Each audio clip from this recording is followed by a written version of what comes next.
വിലവർദ്ധനവിൽ നിന്നും 100% പരിരക്ഷ. ആഭരണങ്ങൾക്ക് 0% പണിക്കൂലി. പൂക്കൂട്ടുംപാടം മാരിഗോൾഡ് അവതരിപ്പിക്കുന്നു മാരിപ്പൊന്ന് 2025. കൂടുതൽ വിവരങ്ങൾക്ക് ബന്ധപ്പെടുക 04931200916. ആവേശമലത്തല്ലെ കൊട്ടിക്കലാശം. മുന്നണികൾക്ക് പ്രത്യേകം സ്ഥലം അനുവദിച്ചാണ് പരിപാടി നടത്തിയത്. നിലമ്പൂർ ഉപതെരഞ്ഞെടുപ്പ് പരസ്യ പ്രചാരണത്തിന് ഇതോടെ സമാപനമായി. രണ്ടാഴ്ചയിലേറെ നീണ്ടുനിന്ന വാശിയേറിയ പ്രചാരണത്തിനൊടുവിലാണ് നിലമ്പൂരിൽ കൊട്ടിക്കലാശത്തിലേക്ക് കടന്നത്. വിവാദങ്ങളും ജനകീയ വിഷയങ്ങളുമെല്ലാം ചർച്ചയായ നിലമ്പൂർ വ്യാഴാഴ്ചയാണ് വിധിയെഴുതുന്നത്. നാളെ നിശബ്ദ പ്രചാരണം. പരസ്യ പ്രചാരണത്തിന്റെ അവസാന ദിവസം കൊട്ടിക്കലാശത്തിനായി 3 മുന്നണി പ്രവർത്തകരും ഉച്ചയ്ക്ക് മുമ്പ് തന്നെ നിലമ്പൂരിലെത്തിയിരുന്നു. പ്രധാന മുന്നണി സ്ഥാനാർത്ഥികൾക്കും സ്വതന്ത്ര സ്ഥാനാർത്ഥികൾക്കും കലാശക്കൂട്ടിന് നിലമ്പൂർ ടൌണിൽ പ്രത്യേകം സ്ഥലം നിർണയിച്ചിരുന്നു. വ്യത്യസ്ത പാർട്ടി പ്രവർത്തകർ ഒരുമിച്ച് സംഘർഷമുണ്ടാവാനുള്ള സാധ്യത ഒഴിവാക്കാനാണ് പോലീസ് മുൻകരുതൽ സ്വീകരിച്ചത്. എല്ലാ മുന്നണികളുടെയും നിശ്ചിത സ്ഥലം ബാരിക്കേഡ് വെച്ച് പോലീസ് സുരക്ഷിതമാക്കുകയും ചെയ്തിരുന്നു. മഹാറാണി ജംഗ്ഷൻ മുതൽ ഫെഡറൽ ബാങ്കിന്റെ മുൻവശം വരെ LDFനാണ് അനുവദിച്ചിരുന്നത്. ഉച്ചയോടെ തന്നെ ഇവിടെ LDF പ്രവർത്തകർ തമ്പടിച്ചു. ചെങ്കൊടിയും സ്ഥാനാർത്ഥി എം സ്വരാജിന്റെ ചിത്രങ്ങളുമായി ആടിയും പാടിയും പ്രവർത്തകർ ആഘോഷിച്ചു. 3:30 സ്ഥാനാർത്ഥി എം സ്വരാജ് കൂടി എത്തിയതോടെ LDF പ്രവർത്തകരുടെ ആവേശം വാനോളം ഉയർന്നു.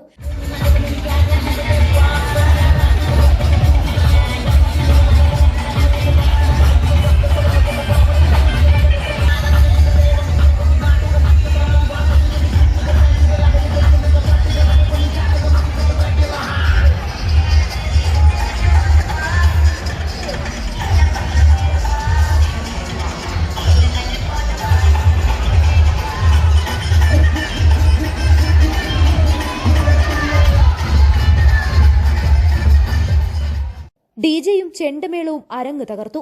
5:30 ചെറിയ മഴ പെയ്തെങ്കിലും ആവേശം കുറഞ്ഞില്ല. അർബൻ ബാങ്കിന് മുൻവശം മുതൽ ഗവൺമെന്റ് UP സ്കൂളിന്റെ മുൻവശം വരെയാണ് UDF പ്രവർത്തകർ ഒത്തുകൂടിയത്. ആയിരക്കണക്കിന് പ്രവർത്തകരെയാണ് UDF കലാശക്കൂട്ടിനെത്തിച്ചത്. ഉച്ചയോടെ തന്നെ വിവിധ ഭാഗങ്ങളിൽ നിന്ന് പ്രവർത്തകരെത്തി മുദ്രാവാക്യ വിളികളുമായി നിലയുറപ്പിച്ചു. അതിനിടെ രമ്യ ഹരിദാസ് ഉൾപ്പെടെയുള്ള നേതാക്കൾ പ്രവർത്തകരെ ആവേശക്കൊടുമുടിയിലെത്തിച്ചു. കലാശക്കൂട്ടിന് മുന്നോടിയായി ഉച്ചയ്ക്ക് 1 സ്ഥാനാർത്ഥി ആര്യാടൻ ഷൌക്കത്തിന്റെ റോഡ് ഷോ വഴിക്കടവിൽ നിന്ന് ആരംഭിച്ചിരുന്നു. പോലീസ് ഏർപ്പെടുത്തിയ ഗതാഗത നിയന്ത്രണത്തെ തുടർന്ന് 5 മണിയോടെയാണ് റോഡ് ഷോയ്ക്ക് നിലമ്പൂരിലെത്താനായത്.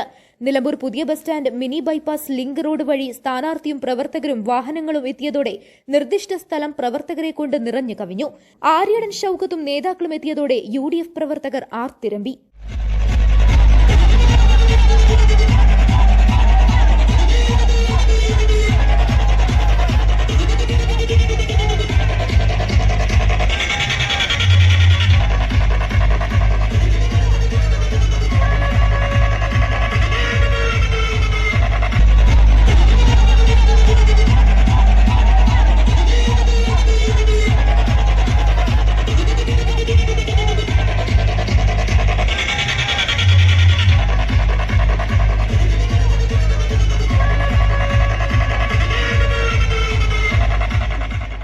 ചാറ്റൽ മഴയിലും ചോരാത്ത ആവേശം. നിശ്ചിത സമയത്ത് കലാശക്കൂട്ട് പോലീസ് അവസാനിപ്പിച്ചതോടെയാണ് നിർത്തിയത്. ഡിസൈൻസ് ടെക്സ്റ്റൈൽസിന് മുൻവശം മുതൽ മഹാറാണി ജംഗ്ഷൻ വരെ BJPക്കുമാണ് സ്ഥലം അനുവദിച്ചത്. BJP പ്രവർത്തകർ നേരത്തെ തന്നെ പാർട്ടി പതാകയും സ്ഥാനാർത്ഥിയുടെ ചിത്രവുമായി നിലയുറപ്പിച്ചു. ഡിജെയും ചെണ്ടമേളവും പ്രവർത്തകരെ ആവേശത്തിലാക്കി. സ്ഥാനാർത്ഥി മോഹൻ ജോർജും പ്രധാന നേതാക്കൾ കൂടിയെത്തിയതോടെ പ്രവർത്തകർ ഹർഷാരവത്തോടെ സ്വീകരിച്ചു.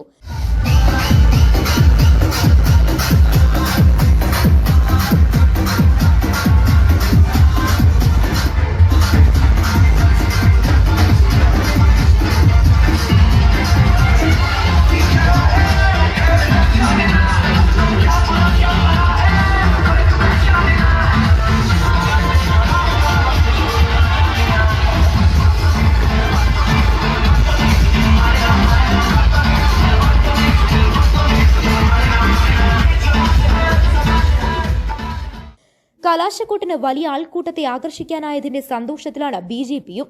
SDPI താഴെ ചന്തക്കുന്ന് കേന്ദ്രീകരിച്ചും അരങ്ങ് തകർത്തു. സ്ഥാനാർത്ഥി അഡ്വക്കേറ്റ് സാദിഖ് നടുത്തൊടിയും സംസ്ഥാന നേതാക്കളും പ്രവർത്തകർക്ക് ആവേശമാകാനെത്തി. നിരവധി പ്രവർത്തകരെ ആകർഷിപ്പിക്കാൻ SDPIക്കും സാധിച്ചു. അതേസമയം സ്വതന്ത്ര സ്ഥാനാർത്ഥി PV അൻവറിന് കലാശക്കൊട്ട് നടത്താൻ ചന്തക്കുന്ന് ബസ് സ്റ്റാൻഡ് പോലീസ് അനുവദിച്ചിരുന്നുവെങ്കിലും അൻവർ കലാശക്കൊട്ട് ഒഴിവാക്കി. കലാശക്കൊട്ട് കാണാൻ ജില്ലയുടെ വിവിധ ഭാഗങ്ങളിൽ നിന്ന് സ്ത്രീകളും കുട്ടികളും ഉൾപ്പെടെ നിരവധി പേരാണ് എത്തിയത്.